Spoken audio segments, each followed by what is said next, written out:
So how much is this per square foot? I'd have to look, but I think it's like, it could be around 49 or less. Okay. We're looking for like a gray tone. A gray tone? Something like this. Okay, that's gonna be a little more than that. What about this one? This one, like the smaller pieces are gonna be less expensive. I don't like the pattern. But you do like this. Now that one is marble, right? That is quartzite. Oh, quartz. That's the okay. most expensive options. Yeah, I don't like quartz too. Okay. How about this one? Black Tiger is priced pretty well. Is that granite? Yes. Now this is quartz. It's a granite. Oh, it is. Okay, let's walk over this way. This is the black pearl. It has a good price. This is leathered. Do you want to give that a feel? Okay. Yeah, we're looking for like white and gray tone. There's this one here. It's Ooh, not I white. love this. How much? This one, every piece, it's lower price point. Oh, okay. Okay. But that's a contender. I'll write it down. Now this one, I like this one too, but it's yellowish. But those are quartz, right? Yes. It's so pretty. How much is it? They range from 77 to 120. Hallelujah. This is another leathered one. Now the leathered one, we can put like hot stuff in there. Yeah, it's not going to stop you from doing any of that. Yeah, this one is, or that one. This is Brown Fantasy. Brown No. Fantasy has, I think this one's 59. 59? 59. This is quartz? Yep, quartzite. Quartzite, what does it mean? Natural stone, expensive. Very expensive, okay. Same with that one? This is granite. Oh, okay. Something like this, if Like it's that? cheaper. I'll have to check the price on it. I'm not sure. You have so many selections. We really do. Yeah. Where do you get your products? We import our own material, so okay. Vietnam, Brazil.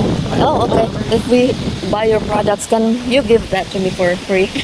That stone? It's a fountain. Yeah. It's a fountain. Oh, it's a fountain. Yes, we don't have the water. This is a new piece that we can cut in. This is colonial white, but it's polished. So this is cheaper too? It's on the lower end. This is nice board too. Do you like that one?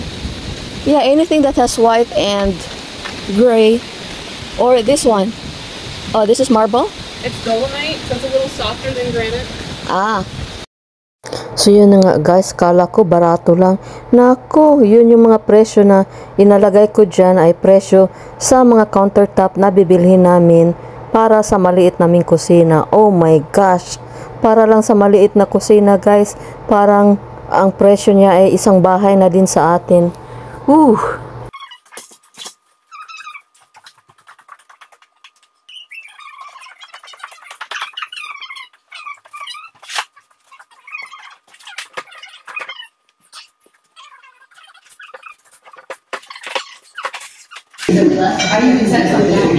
This is not fruity though. Cherry Coke is probably number 2. Or You're so cute, boy. Gary said that.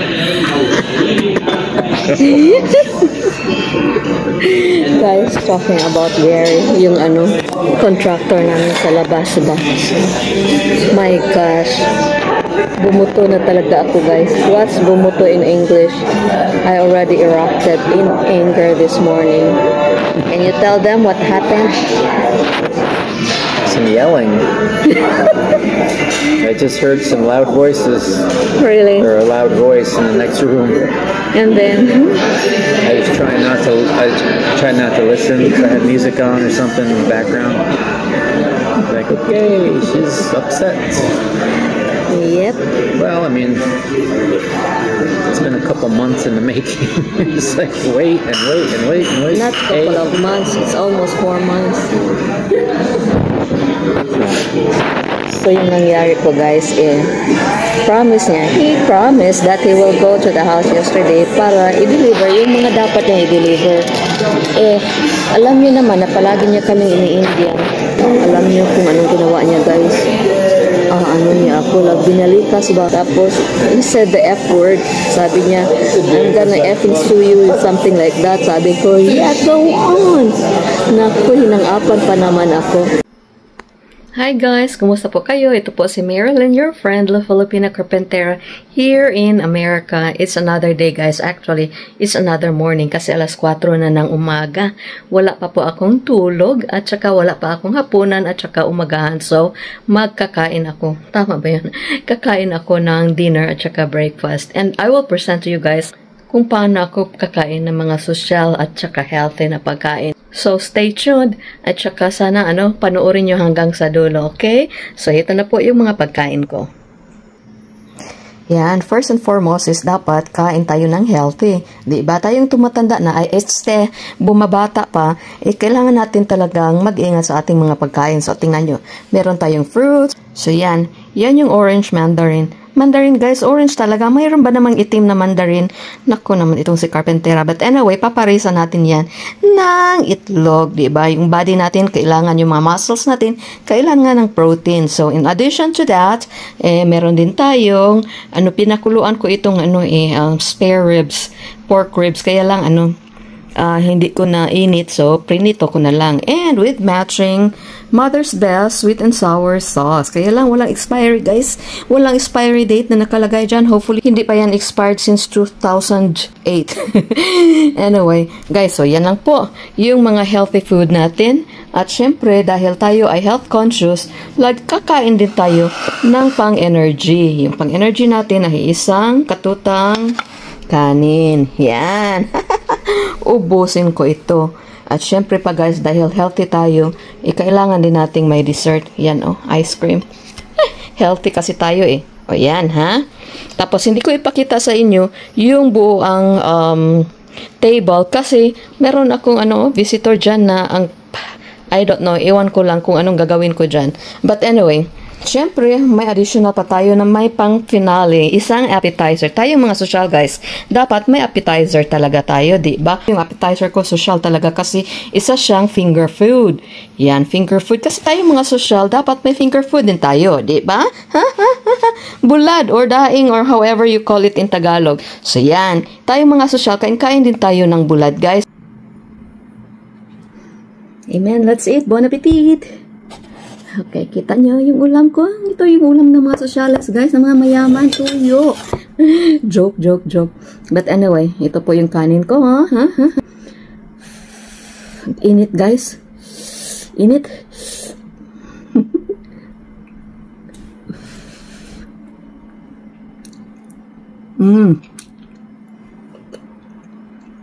Guys, may trick ako sa inyo, ha? Hindi ko natapos yung story ko sa inyo the other day. Mga socialers tayo, finger food din tayo pag may time. But anyway guys, kain muna ako, gutom.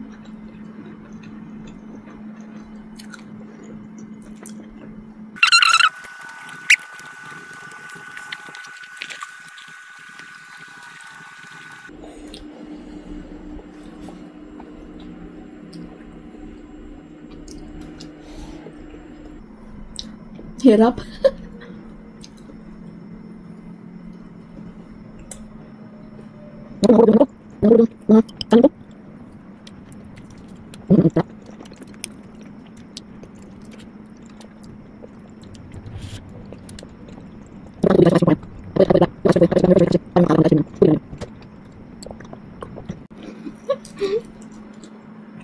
Pagkatapos kumain ng bulad, inom tayo ng ating maintenance, di ba?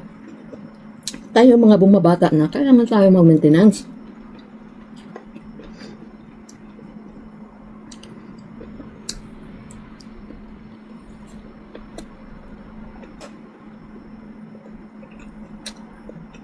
Nanghulog yung anak ko.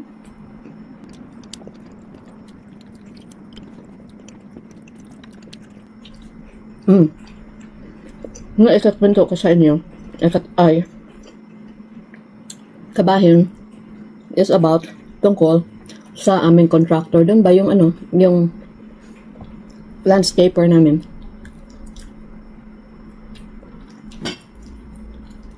Hey! Itong pusa ko, pumapatong sa mga plato. But anyway, So yun na nga, last weekend, humingi siya ng 2,000 galing sa asawa ko. Kasi daw bayad sa mga labor nila, blah blah blah blah blah blah. O di, pinuntahan ng asawa ko. Tapos, naawa si Corey kasi guys, namatay yung ano niya, newborn granddaughter niya. Mga 3 days old, tapos pinanganak, namatay. Pinakita niya kay Corey yung picture. Naawa ang si Corey. Binigyan siya ng pera. Tapos, the next day, humingi na naman siya ng 650 ata. Kalimutan ko na kung para saan. Tapos, sabi niya, ngayong Lunes ay, tatapusin ko na lahat ng trabaho ko. So, okay na. Pagka-Lunes, guys, hindi siya pumasok. At diba sabi ko sa inyo, ang dami-dami na niyang pera, may ilang mga almost 20,000 na ata, more than 15, so mga almost 20 na ata. Magkano na yan sa pesos, guys? Tapos hindi siya bumabalik.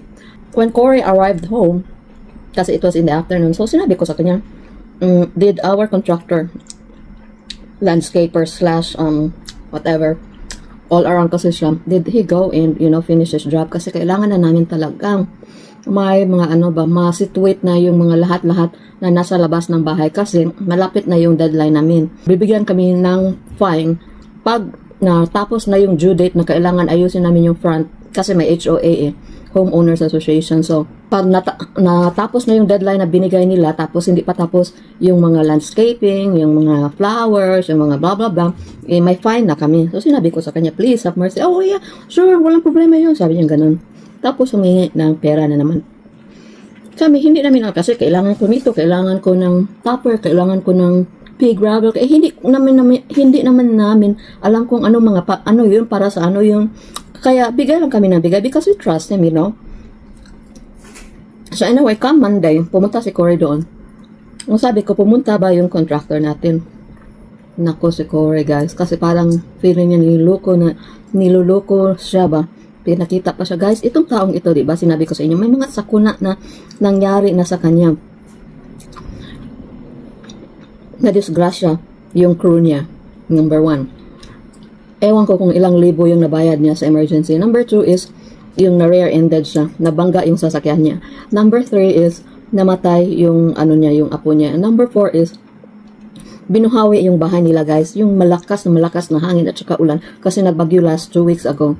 Linupad yung atop nila. Yung roofing nila ba. So yun. Tapos sabi ko sa sarili ko na I don't want to wish ill to those people who oppress me. But probably it's God's way of telling him na, hey, wag ka manloko sa mga sa kapwa mo. But anyway, hindi pa rin siya.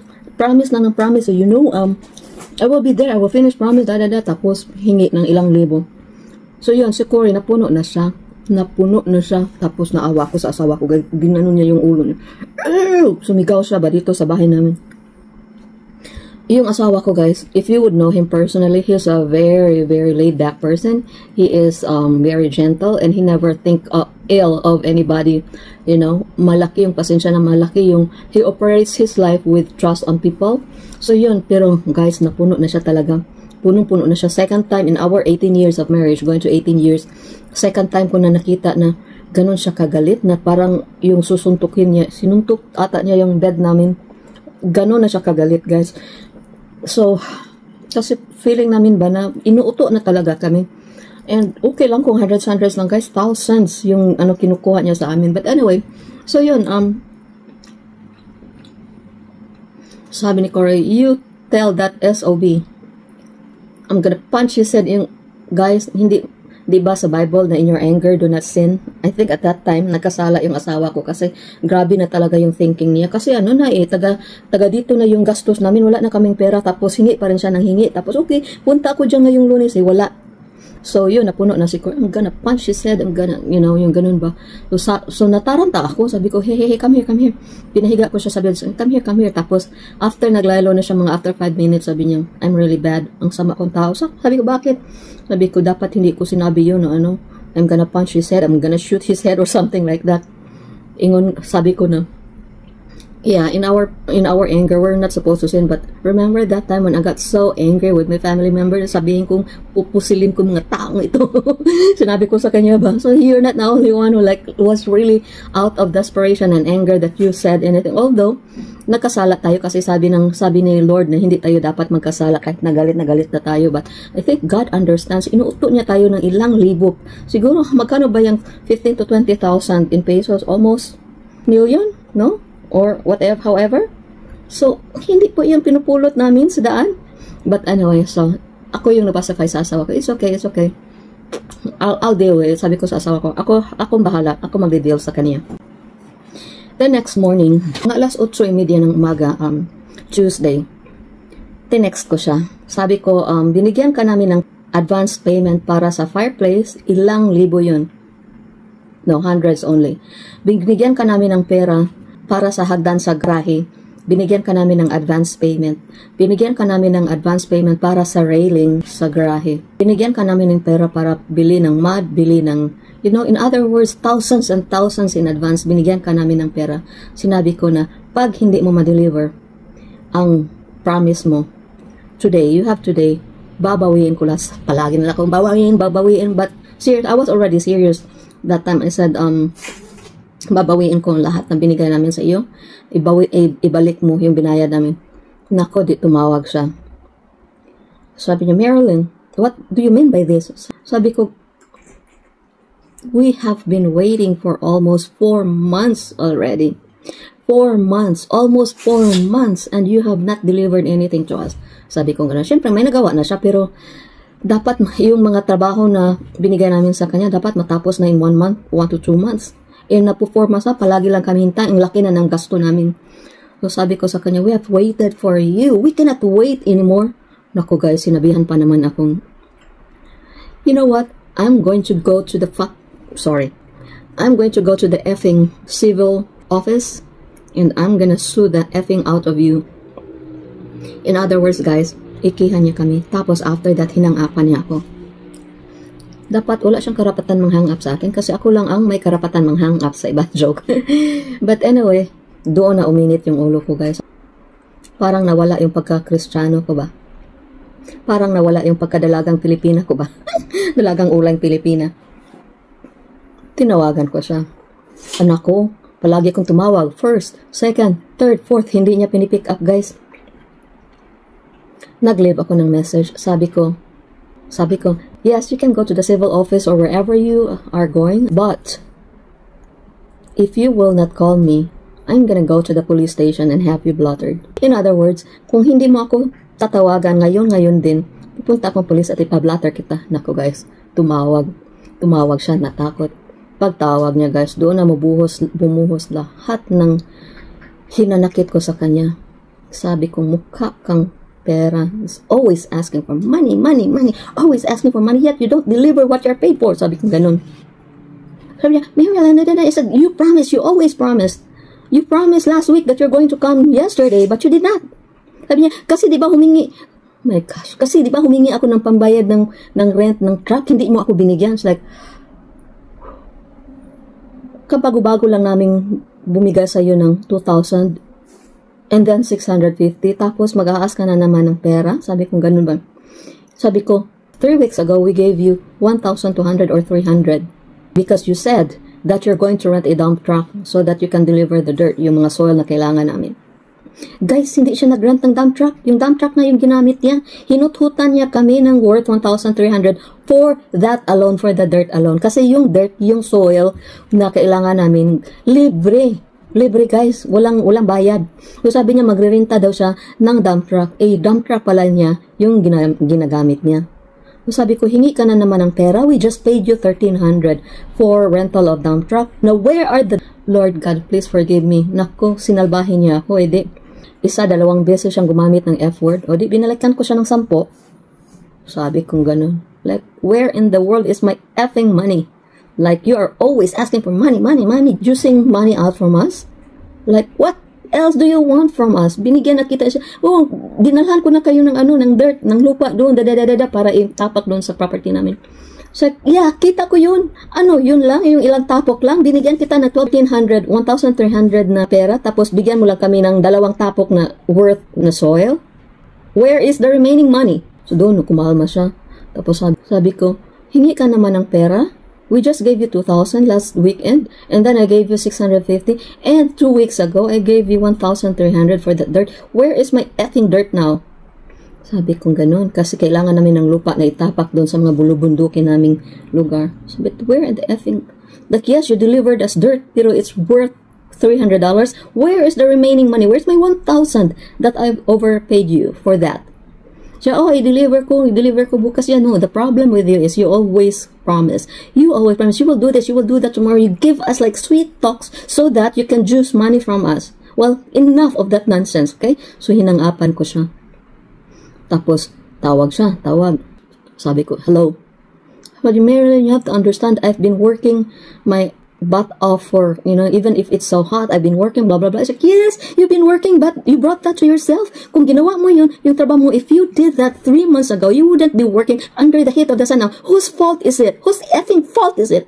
Yun, guys. Yung asawa ko nang natakot kasi may meeting pa naman siya doon sa kabilang kwarto sa office niya kasi he works from home. Nag-text siya sa manager niya, sabi niya na sumisigaw yung asawa ko. Kasi may kaaway siya na contractor. You always get money from us. You think of every single ways of getting money from us. For your information, we did not pick this money from the road. Okay? Like, you always promise, yes, I will go there, yes, I will finish this, yes, I will do that. So we give you money. The back of my mind, sabi ko, you're just like a lich. Para kang linta, we cannot get rid of you. Tapos, yung hindi namin yung alam yung mga ginagawa mo kasi ikaw yung expert, you took advantage of our innocence? Hindi ka natauhan sa mga sakuna na nangyari sa'yo? Until now, you're still leeching money from us? Ganun. Tapos, magsalita siya, hindi ko na siya talaga binibigyan ng like, it all started with you saying the F word on me. Well, you gave me 1 or 2 F words, I will give you 10 or more. Sabi ko ganun. Diba? Guys, hindi maganda pag nakikipag-away tayo. Nope. Hindi talaga maganda. Mawawala yung testimony natin as Christians and as Filipinos, as friendly people. Kaya lang guys, here in America, if you are colored, kung may color ka, tapos pa may accent ka pa, people would look down on you. Like, akala nila siguro na wala kang pinag-aralan ba? So, sabi kong ganun, buti tumawa ka, ipapupulis kita. Like, do you think I'm afraid of you?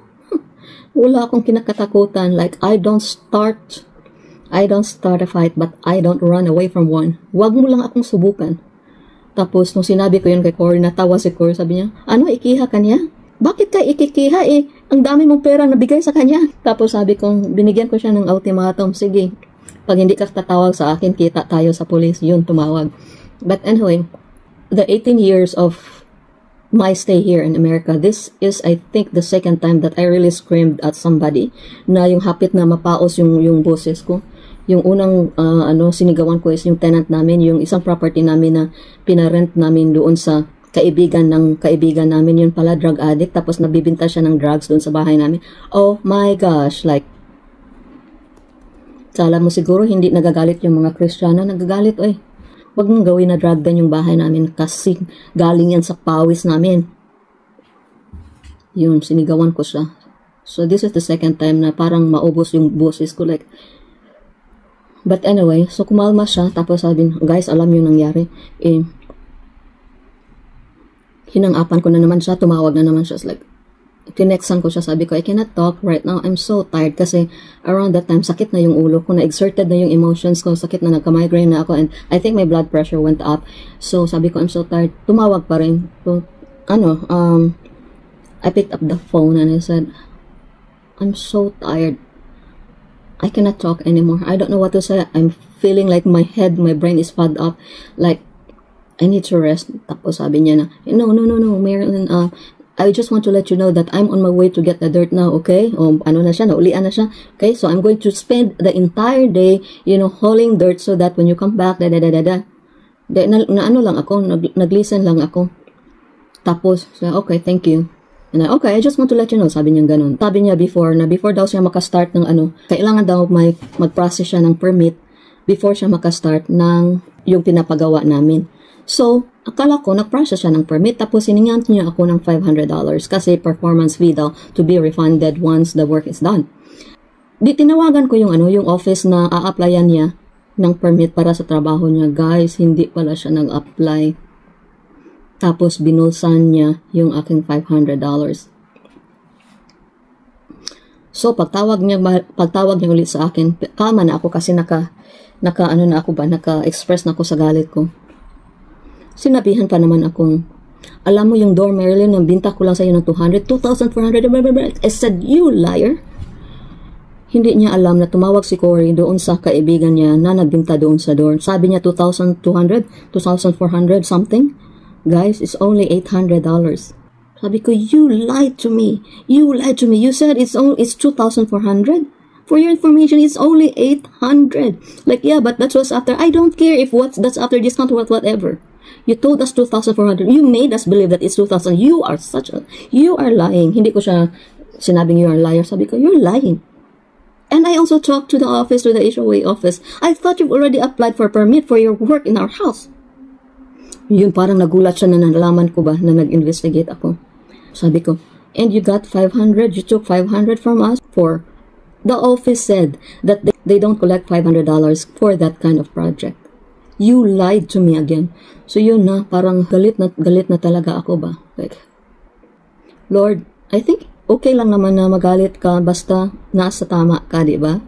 I did not even feel guilty for screaming at him. Hindi ako nagigilty for screaming at him. I felt guilty that I said the effing word back to him. Kasi doon ako na-aggravate na minumura niya ako. I felt guilty and I had to pray. I said, Lord, please forgive me. But yun, nalaman niya na nalaman ko na nagsinungaling pala siya sa akin at hinuhut-hutan niya kami ng pera. So sabi niya, don't worry, Marilyn, I'm going to refund you. Like, the heck with your refunding us? Refund? You lied. You got money from me, but you did not apply after all? Like, seriously? $500? Then, balik-balik ko sinabi sa kanya, whatever happened to the 1,300 effing money that I gave you? Where is it now? Tapos yun. Tapos hindi ko pa alam kung ano pang mga nahut-hut niya sa amin ba. So, yun, kalma na siya. Sabi niya, don't worry, Marilyn, I will do my best to finish. Okay, give me 2 days, I will finish this. I was like, you do whatever you want. And then, hang up na naman ako. Naku, tumawag na naman. I was like, somebody, please, stop him. Tumawag siya. Tapos sabi niya, Marilyn, I'm so sorry. Yun, nag-sorry siya. I'm so sorry for what I said. You know, I'm not a confrontational person. I don't like fights. I don't like, alam mo pala hindi mo pala gusto yung magkipag-away Bakit mo sinimulan? O di nakakilala ka ng putot na karpentera na hindi tumatakbo sa away?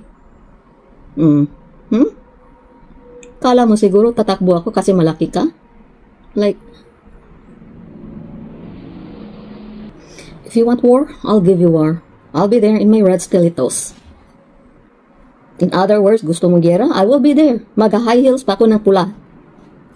But anyway guys, so yun yung story and yun, tumawag siya then nang humingi siya ng dispensa, sabi niya, sorry talaga Marilyn, like, I know where you're coming from, I know na you're in a hurry. Tapos yun, kasi na-exhaust ko na yung mga hinanakit ko sa kanya. So, nakinig na lang ako sa kanya and then, kasi ang dami kong mga problema ngayon, yung linibing pa namin yung apo ko, like, you were already juicing money out of us even before your grandchild was born. Kala mo siguro, uto-uto mo lang kami. Kala mo siguro hindi ako magre-research. Kala mo siguro hindi ako marunong mag-investigate. Kala mo siguro hindi ako marunong pumunta ng police. Like, you dare me. So, yun, bingi siya ng sorry. He called like, and then, kahapon tumawag na naman, Marilyn, sorry talaga. Sabi ko, it's okay. You know, let's just put this all under the bridge and forget about it and move on forward so we can bid goodbye to each other. So, yun lang po yung nangyari. But, yeah, lesson learned is number 1, guilty ako. I really had to pray, Lord, please forgive me. Like, yes, may karapatan akong nagalit sa kanya. Inuuto niya kami ng ilang libo. But at the same time, I should have used my words, my mouth properly. Kasi parang na-aggravated ako na ini-F niya ako while we were talking. After that, naghang up siya. Like, you don't do that to me. Kasi babalikan kita ng 10 beses. But anyway, yun. But right now, you know what? I told Cory, you know, no matter how angry I am with Gary, I still have compassion for some reason, guys. Naaawa pa rin ako. Kaya nga nagbibigay, Kaya nga nagbibigay kami ng pera kasi naaawa ako eh. Kahit na hindi siya nagsasabi before siya nagsabi ng sorry, sinabi ko sa asawa ko na, ewan ko kung bakit, nang naaawa ako sa kanya, like, malaki siyang tao guys, parang 6-footer, malaki, tapos very workaholic. Naaawa ako kasi, number one is, siya yung nagsusupport sa sister niya. Yun, yung mga matulungin na mga tao, soft yung heart ko sa kanila. Tapos number two is, especially nung nagtrabaho sila straight 3 days na ang init-init talaga dito guys, like naaawa talaga ako sa kanya. Kaya lang he could have done it, you know. I gave him almost 4 months na may hinintay. He could have done it in March when it was not that, you know, or February when it was not that hot yet. Eh wala eh, binaliwala lang niya, hut-hut lang siya ng hut-hut ng pera sa amin, o di? Yun yung nangyayari. So yan. And I told Corey that I love this guy. I really do. I care for him. For some reason, awa. Parang gusto kong maiyak ba na. Naawa ako sa kanya. Awang-awa talaga ako. Even before yung yung encounter na namin na nasigawan ko siya. Naawa talaga ako sa kanya. Kahit na palagi ko na lang complain sa inyo for those who are watching my other videos. Kahit na palagi na ako complain, itong taong ito parang linta, palaging dumidikit, may hut-hut ng pera sa amin. Pero guys, deep inside, naawa pa rin ako sa kanya. Kaya pag isang lang yan, hey Marilyn, punta ako dyan bukas, can you give me 1,500, can you give me 3,000, can you give me 2,000, can you give me 650, 1,350, whatever. Yun, nagbibigay ako. Kaya, hindi ko naman alam kung paano niya gawin yun kasi hindi ko alam yung mga tinatrabaho niya. So yun, siguro dinisiplina siya ng Panginoon ay yung bahay niya wala ng atok. Buti na lang siguro may insurance. But number two is nabundol yung sakyanan niya, na aksidente, na namatay na. Lord God, ayoko ng ganyan, Lord. I don't like to have that kind of discipline. Yung naawa ako sa apo niya na namatay, hindi naman yun discipline kasi hindi ganyan mag-operate ang Panginoon. The Lord does not operate that way. Nagkasala ka, kukunin ko yung apo mo. Nope. Siguro a time na kasi masakitin yung apo niya even when the baby was still in the mother's womb. Parang masakitin na talaga. And I think that the Lord just used that. The baby was meant to die, but patong-patong yung mga sakuna, ang timing ng mga sakuna sa buhay niya. Probably because the Lord wanted him to stop before everything will get worse. So, but anyway, yun lang po. Salamat sa inyong panonood. So, kahit na magsisigawan tayo, huwag tayo magigera, guys. Dami ng gera sa mundo. Joke. Yeah, let's still continue. Even if we're angry, let's still continue to spread love and be compassionate. But at the same time, be firm para hindi tayo tapak-tapakan. Okay? Thank you. Bye-bye.